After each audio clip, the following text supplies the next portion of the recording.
ETF index mutual funds నేర్చుకుని stock మార్కెట్లో రాణించాలనుకుంటున్నారా? వెంటనే ఈ నెంబర్కి కాల్ చేయండి. ఐటీ జాబ్ మార్కెట్లో ఏం జరుగుతుంది, ప్రజెంట్ చేస్తున్న వారి పరిస్థితి ఏంటి, ఐటీ రంగం పైనే ఆధారపడిన వాళ్ళ భవిష్యత్తు ఎలా ఉండబోతుంది, ఎప్పుడు పింక్ స్లిప్స్ ఇస్తారో తెలియని పరిస్థితి, ఉద్యోగం ఉంటుందా ఊడుతుందా, మరి దీనిపైన ఆధారపడిన వాళ్ళ పరిస్థితి ఎలా ఉండబోతుంది? నమస్తే, welcome back to Suman TV. ప్రస్తుతం మనతో పాటు ఉన్నారు అసిస్టెంట్ ప్రొఫెసర్ అట్ విజేఐఎం రామకృష్ణ గారు. నమస్తే సార్. నమస్కారం అమ్మా. సార్, ఐటీ లే ఆఫ్స్ చూస్తున్నాం, ప్రెసెంట్ ట్రెండ్ నడుస్తుంది. రీసెంట్గా చూసుకుంటే పెద్ద టెక్ కంపెనీ అయినటువంటి టీసీఎస్ మరి ఉన్న పలంగా 12,000 మందికి పింక్ స్లిప్స్ ఇచ్చేసింది. అందరూ రోడ్ మీద పడ్డారు. చూస్తున్నాం మనం చాలా ఆర్టికల్స్లో, న్యూస్లో కూడా. అది ఎందుకంటారు ఈ లే ఆఫ్స్ అనేవి ఇంత హవాగా నడుస్తున్నాయి అంటే? చాలామంది అనాలిసిస్ ఇప్పటికే చేసేసి ఏఐ రాబోతోంది, ఏఐ అనే భూతం వల్ల ఆల్రెడీ మనం దాని తాలూకు పరిణామాలు చూస్తున్నాం అంటున్నారు. కాకపోతే ఇక్కడ మనం అర్థం చేసుకోవాల్సింది ఏంటంటే, ఇది ఏఐతో పెద్ద సంబంధం లేని సంఘటన. ఇలాంటి సంఘటనలు ఏవైతే ఉన్నాయో మనం అసలు ఇంతకు ముందు ఎలా ఐటీ ఇండస్ట్రీ ఎలా డెవలప్ అయింది, దీని తాలూకా ఇంప్లికేషన్స్ ఇప్పుడు ఎలా ఉన్నాయని చూడాలి. ఏంటంటే, మనం గ్రో అవుతున్నప్పుడు ఏం చేస్తామంటే, చాలా ముందు చూపుతో రిసోర్సెస్ అన్ని రెడీ చేసి పెట్టేసుకుంటూ ఉంటాం. ఈ రిసోర్సెస్ రెడీ చేసి పెట్టుకున్న తర్వాత అలా పెరుగుతున్న కొద్ది ఏమిటంటే, మీకు ఆ ఇన్ఎఫిషియన్సీస్ కూడా అలానే పెరిగిపోతుంటాయి. ఉదాహరణకి టీసీఎస్లోనే తీసుకుందాం. టీసీఎస్లో ఒకనొకప్పుడు ఎలా ఉండేదంటే, ఎవరైనా కొత్తగా జాయిన్ అయితే అట్లీస్ట్ ఒక 3 months to 6 months వాళ్ళు బెంచ్ మీద హ్యాపీగా ఉండేవాళ్ళు. బెంచింగ్ అనేది వాళ్ళకి ఒక ఇదన్నమాట, తప్పదు. సో బెంచ్ అంటే ఏంటి, మీకు ప్రపంచంలో మరి ఏ ఇండస్ట్రీలోనూ ఉండని ఒక అద్భుతమైన టర్మ్ అనమాట. ఇంకే ఇండస్ట్రీ లేని ఒక టీచర్లో మీరు టీచింగ్ తీసుకోండి, టీచర్లు ఎవరినైనా ఇదిగో వీళ్ళు సెబాటికల్ ఇవ్వడం వేరు, కానీ మామూలుగా నువ్వు ఒక 6 months వర్క్ చేయక్కర్లేదు అని చెప్పి కూర్చోబెడతారా స్కూల్లో? లేదు. మిమ్మల్ని కూర్చోబెడతారా? లేదు. ఒక డాక్టర్ని కూర్చోబెడతారా? లేదు. కానీ సాఫ్ట్వేర్ ఎంప్లాయీస్లో ఇది ఒక్కటి బెంచింగ్. ఎందుకంటే ఒక ప్రాజెక్ట్ రాబోతే ఆ టైంకి మనకి రిసోర్సెస్ కావాలి కాబట్టి ముందు చూపుతో నేను తెచ్చి పెట్టుకుంటాను అని వాళ్ళు చాలా అలా ఇన్వెస్ట్మెంట్స్ చేసి చాలా రిక్రూట్మెంట్ చేస్తారు. అది కాకుండా పెరుగుతున్న కొద్దీ ఏమవుతుందంటే, కాంప్లెక్సిటీ పెరుగుతున్న కొద్దీ ఏంటంటే చాలా ఇన్ఎఫిషియన్సీస్ వస్తూ ఉంటాయి. దానివల్ల చాలా రిసోర్సెస్ కానీ ఇవి కానీ వేస్ట్ అవుతూ ఉంటాయి. Over a period of time అవన్నీ ఏమవుతాయంటే మనకు ఒక లెగసీ కింద మారిపోయి చాలా కాస్ట్ అవుతుంటుంది. సో ఇప్పుడు మన మేజర్ మార్కెట్స్ ఏంటి, యుఎస్ అండ్ యూరోప్. ఇవి they are going through huge financial crisis. వాళ్ళ దగ్గరే చాలా ఆర్థిక మాంద్యం నడుస్తుంది, రకరకాల సమస్యలు నడుస్తున్నాయి. సో వాళ్ళు జనరల్గా ఏం చేస్తారు, వెంటనే ఐటీ అనేది ఒక మేజర్ హెడ్ కాబట్టి వాళ్ళకి ఎక్స్పెన్సెస్లో దాన్ని మనం ఎలాగా ఫైన్ ట్యూన్ చేద్దాం, ఎలా తగ్గిద్దాం, రేషనలైజ్ ఎలా చేద్దాం అని చూస్తూ ఉంటారు. చూసినప్పుడు ఆబ్వియస్లీ ఏం చేస్తాం, మనం కొంచెం ఒళ్ళు వచ్చేసింది అనగానే ఫస్ట్ మనం ఏం చేస్తాం, కొంచెం డైట్ తగ్గించడానికి ట్రై చేస్తాం. ఇది కూడా అలాంటిదే. ఇంకా ఎక్సర్సైజ్ దాకా, లేకపోతే మనం దాని ఏమంటారు, ఏదైనా మెడికేషన్ తీసుకుని తగ్గించుకోవడం దాకా వెళ్ళలేదు. జస్ట్ ఇంకా డైట్ కొంచెం తగ్గిస్తేనే ఇలా ఉంది పరిస్థితి. కాబట్టి ఏ అయితే వెంటనే ముడిపెట్టేయద్దు. ఇలాంటి సంఘటనలు ఈ మధ్య జరుగుతున్న వాటిల్లో మొట్టమొదటి జరుగుతుంది అంటే, స్ట్రక్చరల్గా చాలా ఫైనాన్షియల్ ఇష్యూస్ ఉన్నాయి డిఫరెంట్ కంట్రీస్లో. వాటి తాలూకా ఇంప్లికేషన్ ఏంటంటే, every company tries to first reduce wastage. So ఆ పేరుకుపోయిన వేస్టేజ్లో ఒక్కొక్క లేయర్లో కొంత తీస్తూ ఉంటే మనకు కనబడ్డది 12,000. అంటే మరి కొత్తగా జాయిన్ అవుతూ ఉంటారు కదా సార్, మరి వాళ్ళ పరిస్థితి ఏంటి, మరి ఐటీ పైన ఆధారపడిన వాళ్ళ పరిస్థితి ఏంటి? చూసుకుంటే మనము ఇప్పుడు టీసీఎస్ గురించి మాట్లాడుకున్నాం, అలాగే అమెజాన్, గూగుల్, మైక్రోసాఫ్ట్ చాలానే ఉన్నాయి, ఇంటెల్ కంపెనీ కానీ ఇవన్నీ కూడా. ఇంకొకటి ఏంటంటే, ఈ ఐటీ ఉద్యోగాలు చేసే వాళ్ళు వేరే ఏ ఉద్యోగం కూడా చేయలేరు అనేది కూడా ఒక టాక్ నడుస్తుంది. ఏం జరుగుతుందంటారు? ఇక్కడ ఒక చాలా ఇంపార్టెంట్ పాయింట్ మనం డిస్కస్ చేద్దామండి. ఇది అగైన్ ఏఐతో సంబంధం లేని విషయం. ఇప్పుడు మీరు అన్నారు కాబట్టి ఫ్రెషర్స్ జాబ్స్ కమింగ్ 3-4 yearsలో ఫ్రెషర్స్ జనరల్గా జాయిన్ అయితే సాఫ్ట్వేర్లో ఎస్పెషల్లీ వాళ్ళైతే కోడింగ్కి కానీ లేకపోతే టెస్టింగ్కి కానీ జనరల్గా తీసుకుంటారు. These are like the base level jobs. So AI అనేది దీన్ని చాలా హాయిగా బ్రేక్ఫాస్ట్కి తినేస్తుంది. ఓకే, సో కోడింగ్ కానీ టెస్టింగ్ కానీ అసలు ఏ లేపేస్తుంది ఈజీగా. ఇంకా ఆల్రెడీ వర్క్ అవుతుంది, కొంతమంది అది స్టార్ట్ చేశారు. కాబట్టి unless they are having skills related to AI, cloud, okay, architecture, full stack development, business process analysis, ఇలాంటి నాలెడ్జ్ బేస్ లేకుండా ఓన్లీ కోడింగ్ మీదో లేకపోతే టెస్టింగ్ మీదో ఎలాగోలాగా నేను నడిపించేస్తాను అనుకోవడం అనేది జరిగే పని కాదు. ఒకటి. రెండోది, మనం గమనిస్తే మన ఇండస్ట్రీలో ఏం జరిగిందంటే huge amount of talent is being driven towards software. So దానివల్ల ఏమైందంటే నీకు లాస్ట్ టైము ఎప్పుడు వినుంటారు, ఒక కుర్రాడు నేను సివిల్ ఇంజనీరింగ్ తీసుకుంటాను, నాకు బిల్డింగ్స్ కట్టడం చాలా ఇష్టం కాబట్టి నేను సివిల్ ఇంజనీరింగ్ తీసుకుంటాను, లేదు నాకు మెషిన్స్ మీద చాలా ఇంట్రెస్ట్ ఉంది నేను మెకానికల్ ఇంజనీరింగ్ చేస్తాను అన్న వాళ్ళని ఎంతమందిని ఈ కాలంలో చూసుంటారు. ఎందుకంటే మా కాలంలో చాలా మందిని చూసాం ఆ ఇంట్రెస్ట్తో సివిల్ ఇంజనీర్ అయిన వాళ్ళు, లేకపోతే మెకానిక్. అంటే ఒక ఇంజనీరింగ్ జాయిన్ అయ్యాము అంటే అది నాకు తెలుసు, నాకు దాని మీద ఇంట్రెస్ట్ ఉంది కాబట్టి జాయిన్ అయ్యాననే ఫీలింగ్ ఉండేది. ఇప్పుడు all roads lead to Rome అన్నట్టు ఏ స్పెషలైజేషన్ తీసుకున్నా ఫైనల్గా సాఫ్ట్వేర్లోకి వెళ్ళిపోతున్నారు. సో మచ్ సో దట్ చాలా కాలేజీల్లో మీకు సివిల్ సీట్లు ఉండవు, ఉన్న ఎవరు జాయిన్ అవ్వరు, మెకానికల్ సీట్లు ఉండవు, ఉన్న జాయిన్ అవ్వరు. పెద్ద పెద్ద యూనివర్సిటీస్ గురించి కూడా మాట్లాడుతున్నారు, అందులో కూడా మెకానికల్ గట్టిగా 6-7 ఉన్నారు. You just imagine. సో దీనివల్ల ఏమైందంటే ఏ ఇండస్ట్రీ హెడ్ని మాట్లాడినా, ఏ ఇండస్ట్రీ మ్యానుఫ్యాక్చరింగ్లో చాలా మందితో మాట్లాడుతుంటాం. సో వాళ్ళందరూ చెప్పేది ఏంటంటే మీకు ఉన్న ప్రధానమైన సమస్య ఏంటి? టాలెంట్. అందరూ అదే చెప్తున్నారు. అంటే నేను ఐటీఐ లెవెల్ దగ్గర నుంచి మొదలు పెట్టుకుంటే ఐటీఐ లెవెల్లో ఉన్న సమస్య టాలెంటే, ఇంజనీరింగ్ లెవెల్లో ఉన్న కూడా సమస్య టాలెంటే. కాబట్టి నేనేమంటానంటే AI is like a leveller. ఇప్పుడు ఏమంటుందంటే టెక్నాలజీ ఏమంటుందంటే నువ్వు ఎందులో అయినా చెయ్యి, నువ్వు మెకానికల్ అయినా చెయ్యి, ఈసీ చెయ్యి, లేకపోతే సివిల్ చెయ్యి, ఏదైనా చెయ్యి, అన్నిట్లోనూ ఏఐతో అనుసంధానమైన విషయాలు చేయొచ్చు.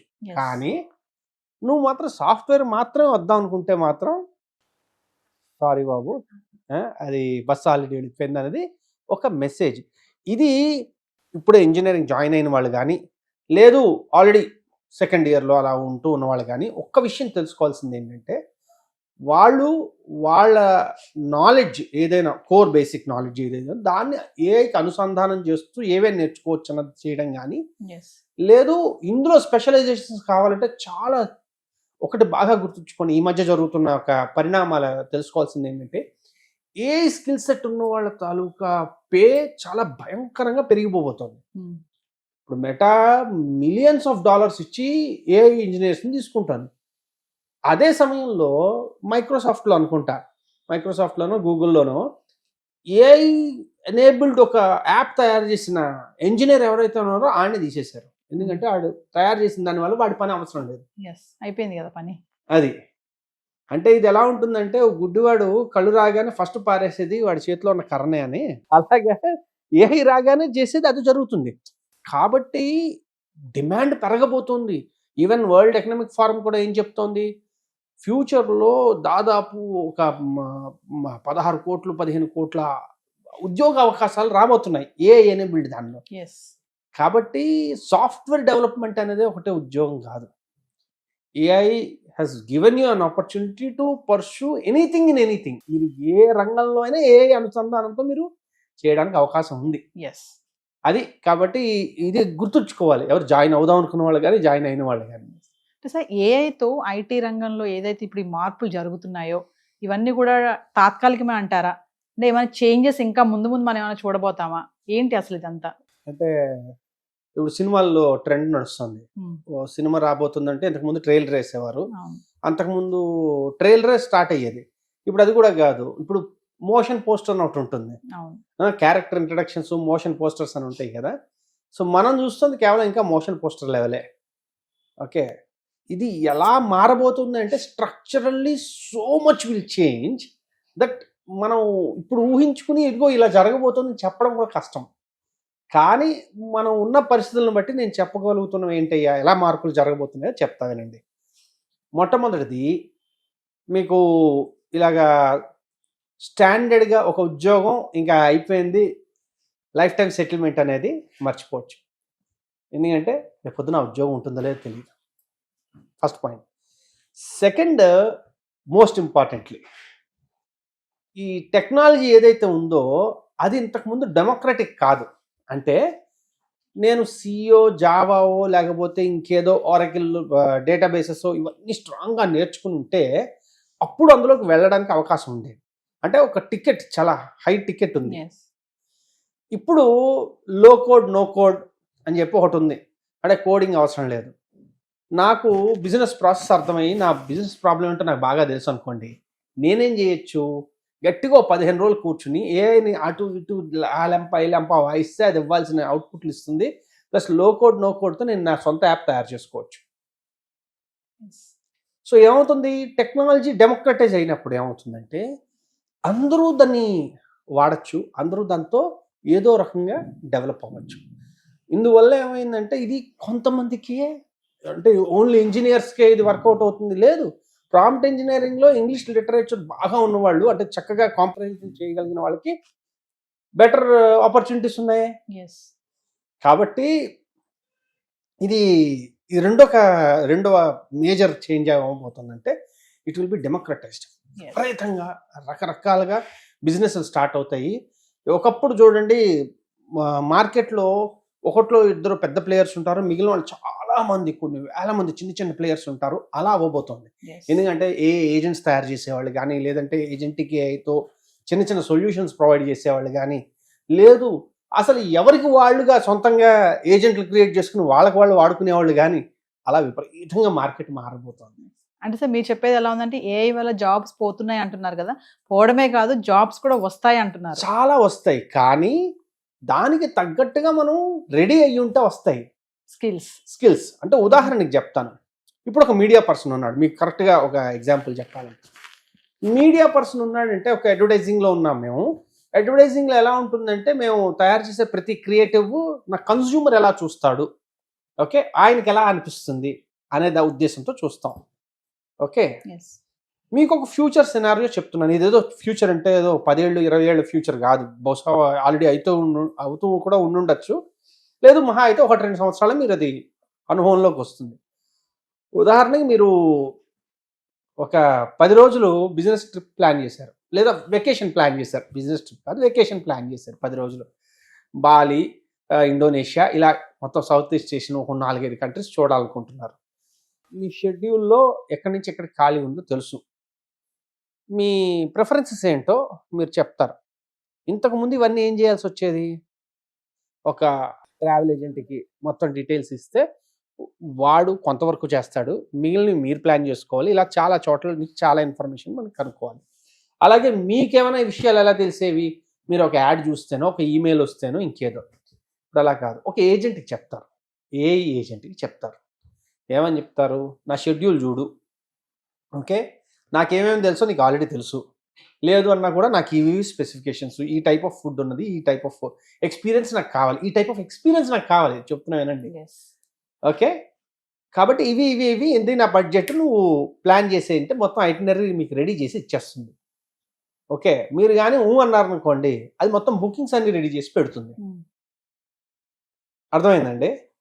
ఇప్పుడు నేను యాడ్ దాన్ని ఏమంటారు, ఒక హోటల్ కంపెనీయో, అంటే ఒక గ్రూప్ ఆఫ్ హోటల్స్ ఉన్న ఓనర్నో, లేకపోతే ఇంకేదో టూరిజం బిజినెస్ ఉన్నవాడిని అనుకోండి, నేను ఎవరికి యాడ్ ఇవ్వాలి, కన్జ్యూమర్కి ఇద్దామంటే కన్జ్యూమర్కి అసలు నేను తెలియదే. ఏజెంట్స్కి నేను యాడ్ ఇచ్చుకోవాలి. ఏ ఏజెంట్స్ అవి, ఏజెంట్స్ అంటే నా తాలూకా complete advertising strategy, communication strategy మొత్తం మారిపోతుంది.